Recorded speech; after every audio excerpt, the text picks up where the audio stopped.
we haven't really heard from any of the parties how they're going to pay for it. And I mean, it's kind of impossible in a campaign to explain how that's all going to be paid for. Um, the way I kind of look at it is like the NDP is a party that is concerned with welfare for poor people. The PC is a party that's concerned with welfare for rich people and businesses. Okay. And I think at this time, it's we need to help the people who are struggling the most, and that is the lower rungs, like the lower classes are having the hardest time. They've been hardest hit by the pandemic. People who are at the top earners, like they have not been hit as hard by the pandemic. Inflation hurts.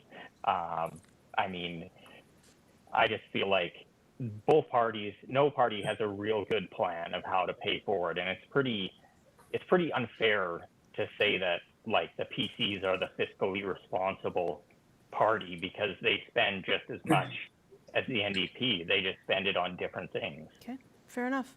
Okay, last word to this, maybe Nadia. I'll ask you this question, just as you're still locking in your vote. Do you have any worries about how to pay for this stuff?